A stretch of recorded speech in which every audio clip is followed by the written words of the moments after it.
Welcome day students. आज का हमारा टॉपिक जो है वो है change of momentum and explosive forces, यानी चेंज ऑफ मोमेंटम, मोमेंटम की तब्दीली, और एक्सप्लोसिव फोर्सेस यानी धमाका खेज क़ुव्वतें। यानी मोमेंटम में तब्दीली और एक्सप्लोजन फोर्सेस जो ये है क्या? तो an explosion where the particle of system move apart from each other after a brief intense interaction, यानी एक्सप्लोजन धमाके कहते हैं। तो धमाके पर स्टूडेंट्स आपको कि भाई इसमें क्या होता है कि जब जो वहाँ पर जो पार्टिकल्स होते हैं किसी भी सिस्टम में, वो बिल्कुल एक दूसरे से दूर चले जाते हैं, बहुत दूर जाकर गिर जाते हैं। यानी where the particles of the system, जहाँ पर सिस्टम यानी किसी भी निज़ाम के जो ज़र्रात होते हैं, move apart from each other, ये हरकत करते एक दूसरे से दूर। अ ब्रीफ इंटेंस, एक शदीद इंट्रैक्शन अमल के बाद। यानी धमाके में क्या स्टूडेंट्स कि जो चीज़ फटती है या जो चीज़ जिसमें धमाका होता है, उसके जो टुकड़े होते हैं वो एक दूसरे से बहुत दूर जाकर गिरते हैं कि बहुत शिद्दत के साथ। Explosion is the opposite of collision. अब ये एक्सप्लोजन जो है ये कोलिजन का क्या अपोजिट है? एक्सप्लोजन मतलब धमाका, कोलिजन मतलब टकराव, ये बिल्कुल अपोजिट है इसका। अब इसमें है क्या अपोजिशन, इसकी है क्या? The explosive force which could be form from an expanding spring or from expanding hot gases and internal forces।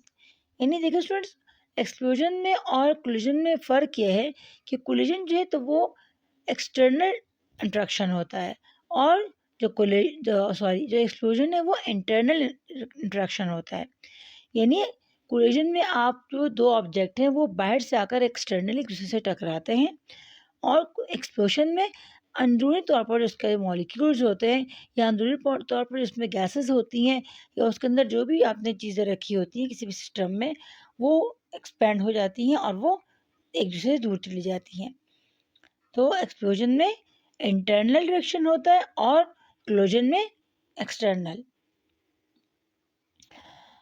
तो which could be form expanding spring, और ये होता है क्यों? या तो कोई स्प्रिंग हो किसी ऑब्जेक्ट के अंदर, वो एक्सपेंड हो जाए, यानी उसको आपने दबाया हुआ हो वो एकदम एक्सपेंड हो जाए, और या फ्रॉम एक्सपेंडिंग हॉट गैसेस, या किसी चीज़ के अंदर हॉट गैसेस बंद की हुई हों और वो एकदम एक्सपेंड होकर फट जाए। स्टूडेंट्स, एक्सप्लोजिव की जो आम मिसाल हमारे घरों में देख सकते हैं आप, तो वो कुकर का फटना है। जैसे आप देख सकते स्टूडेंट, कुकर जो है जब वो फटता है तो उसके अंदर क्या होता है, उसके अंदर आप देखिए हमने जो सीटी उसके अंदर ऊपर होती है, अगर वो मुसलसल इससे गैस निकल रही हो तो वो फटता नहीं। क्यों? क्योंकि जो एक्सपेंशन जो गैसेस का होता है, तो जो एक्सेसिव गैस होती हैं वो बाहर निकलती रहती हैं। लेकिन अगर उस सीटी वाली जगह पर कोई चीज़ आकर फंस जाए, जिसकी वजह से वो सुराख मुकम्मल तौर पर बंद हो जाए, तो गैस बाहर आना बंद हो जाती है, और अंदर जो तो गैस के अंदर जो काइनेटिक एनर्जी वो बढ़ती रहती है, और उनके अंदर जो कोलिजन है वो बहुत ज़्यादा शुरू हो जाता है इंटरनली। आखिरकार बहुत ज़्यादा एक्सपेंड होने की वजह से वो फट जाते हैं, क्योंकि गैसेस बहुत एक्सपेंड हो जाती है और कुकर उनके लिए छोटा पड़ जाता है, तो वो एक बहुत धमाके से वो फट जाता है। और कुकर के जो हिस्से होते हैं वो बिल्कुल एक दूसरे से अलग अलग थलग हो जाकर टूट जाते हैं। तो ये एक्सप्लोजन की मिसाल ले सकते हैं आप। सिस्टम इज आइसोलेटेड, लेकिन अगर हम यहाँ पर बात करें आइसोलेटेड सिस्टम की, तो स्टूडेंट्स आइसोलेटेड सिस्टम क्या है? अगर आपको नहीं पता आइसोलेटेड सिस्टम के बारे में, तो उसमें पहले वीडियो बना चुकी हूँ, आप उसको देख सकते हैं। अब आइसोलेटेड सिस्टम यानी कोई बिल्कुल जुदागार निज़ाम, तो ये वो निज़ाम है स्टूडेंट्स जिसमें कोई भी एक्सटर्नल फोर्स इसमें अमल नहीं करती, बल्कि ये सारा काम इंटरनली होता है। इसे हम कहते हैं isolated forces. Its total momentum during the explosion will be conserved। तो जो इनका मुकम्मल मोमेंटम होता है स्टूडेंट्स, एक्सप्लोजन के दौरान ये कंजर्व रहता है, यानी ये सेम रहता है। By the law of conservation of momentum, कानून बकाए मोमेंटम के। स्टूडेंट आइसोलेशन सिस्टम में अगर आपको नहीं समझ में आ रहा तो आप उसको वीडियो देख के उसको समझ सकते हैं। ये वो निज़ाम होता है जो बिल्कुल एक्सटर्नल तौर पर उस पर कोई भी क़ुव्वत अमल नहीं करती, इसका सारा काम इंटरनली होता है, और ये इसका जो टोटल जितना भी इसमें मोमेंटम होता है वो कंजर्व रहता है, यानी वो कम या ज़्यादा नहीं होता, बल्कि सिर्फ उसमें कन्वर्जन होती रहती है, तब्दील होता रहता है। अब इसके लिए आपको उसमें मिसाल दी गई है फायरिंग ऑफ राइफल, यानी राइफल से फायरिंग करना। अब कंसिडर मिसाल लीजिए एस्ट्रो सिस्टम, आपने जगह निज़ाम लिया ऑफ बुलेट, अपने बुलेट ली ऑफ मास एम, उसके जो बुलेट का मास है वो एम लिया हमने, and rifle of mass M, यानी देखिए यहाँ पे दो एम है, एक स्मॉल एम और एक capital M. Small M student जाहिर करता है बुलेट को क्योंकि बुलेट छोटी है, और जो कैपिटल एम है वो जाहिर करता है राइफल के मास को क्योंकि राइफल बड़ा है। Set that before firing the total momentum of system is zero. अब फायरिंग से पहले जो उसका मुकम्मल मोमेंटम था वो जीरो था, यानी P I initial momentum is equal to zero. After firing the bullet move with velocity V, V B. अब फायरिंग के बाद जो उसकी वेलोसिटी होती है स्टूडेंट्स बुलेट की, वो वी बी हो जाती है, वी वेलोसिटी बी बुलेट की velocity, in one direction, and the rifle requires with velocity we जी। और राइफल जो है वो रिक्वायल होता है, यानी पीछे की तरफ धकेला जाता है, उसकी वेलोसिटी वी जी, यानी वी वेलोसिटी जी गन की, इन द अदर डायरेक्शन दूसरी सिम में। Set that total momentum is again zero. इस सूरत में मोमेंटम क्या होता है स्टूडेंट, जीरो हो जाता है। यानी again Newton third law, action and reaction equal, equal in amount but opposite in direction. यानी यहाँ पर जो बुलेट और राइफल की बात हो रही है स्टूडेंट्स, तो पहले जब हमने राइफल से शूट नहीं किया था तो बुलेट भी रेस्ट में थी और राइफल भी रेस्ट में, तो दोनों का मोमेंटम ज़ीरो था। अब बुलेट को हमने फायर किया तो बुलेट जब आगे की जानिब निकलती है तो राइफल को पीछे रिकॉइल करती है, पीछे धकेलती है। तो इसलिए अगर बंदूक से गोली चलानी भी होती है स्टूडेंट्स, तो आपकी ग्रिप मजबूत होनी चाहिए। अगर आपकी ग्रिप मजबूत नहीं है या आप में ताकत नहीं है, तो आप दुबले पतले कमज़ोर से हो, तो आप कभी ये गलती मत कीजिएगा फायरिंग करने की। क्यों? क्योंकि जो जिस वेलोसिटी से बुलेट आगे जाती है उसी वेलोसिटी से राइफल भी रिकॉइल होती है। तो अगर कोई दुबला पतला बंदा होगा तो वो बिल्कुल गिर जाएगा। तो इसलिए राइफल भी रिकॉइल होकर पीछे जाती है, तो यहाँ पर एक्शन रिएक्शन इक्वल और अपोजिट डायरेक्शन आ गई, तो मोमेंटम कंजर्व हो गया, यानी जीरो। तो M V B plus M V G is equal to zero, यानी mass of bullet and velocity of bullet plus mass of rifle and mass of rifle and velocity of rifle, दोनों क्या हो गए zero. क्यों? दोनों same थे। यहाँ देखो स्टूडेंट्स, जहाँ भी फिजिक्स में जीरो आ जाए तो वहाँ आप समझ लें कि यहाँ पर इक्वल है। Due to large masses of the rifle, rifle की ज़्यादा मास की वजह से it requires with much lower velocity as compared to the bullet.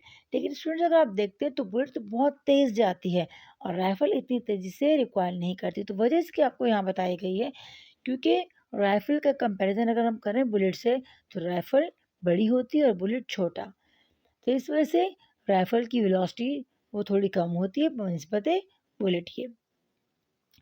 अब स्टूडेंट्स यहाँ पर आपको एग्जाम्पल भी दी गई है रिक्वायर्ड ऑफ AK-47। आपको पता है स्टूडेंट AK-47 जो है ये बहुत मशहूर राइफल है। A bullet of mass 0.00 kilogram is fired from AK-47 rifle.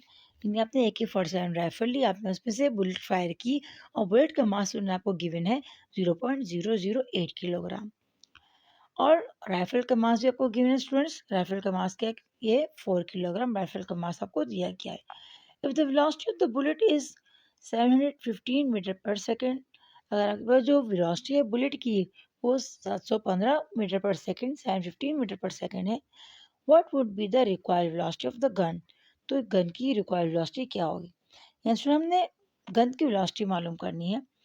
तो आप गिवन में देखिए, आपके पास गिवन है mass of bullet 0.008 kilogram, mass of rifle 4 kilogram and velocity of bullet 715 metre per second. और आपको मालूम करना है स्टूडेंट्स वेलोसिटी ऑफ गन। तो फार्मूला आपको दिया गया गिवन में, ये आपके पास फार्मूला है। हमें पता स्टूडेंट जिसकी हमने कीमत मालूम करनी है, बाकी चीज़ों को हम हटा देते हैं यहाँ से। तो आप देख सकते स्टूडेंट हमने यहाँ पर ये मालूम करना है, वी जी मालूम करना है, तो हम इन बाकी वैल्यूज़ को यहाँ से हटा देंगे। पहले हम हटाएंगे एम वी बी, यानी mass of bullet and mass of velocity of bullet, तो इसको हमने यहाँ पर इस साइड ले गए। अब यहाँ पर स्टूडेंट्स ये प्लस में है तो अगली साइड जाकर ये माइनस में हो जाएगा। माइनस में स्टूडेंट्स यहाँ पर आप देख सकते हैं ये माइनस हो गया यहाँ पर। अब अगर हम बात करें ये एम की, तो अगर एम की बात करें कैपिटल एम की, मास ऑफ गन, तो यहाँ पर मल्टीप्लाई में है वेलोसिटी ऑफ गन के साथ, तो ये अगली साइड जाकर जो मल्टीप्लाई में होता है स्टूडेंट्स, तो इज इक्वल टू के अगली साइड जाकर वो डिवाइड में चेंज हो जाता है। तो यहाँ पर ये डिवाइड में चेंज हो जाएगा, आप देख सकते हैं यहाँ पर ये डिवाइड में आ गया। अब फॉर्मूला बन गया, अब इस वैल्यूज को पुट कर देंगे।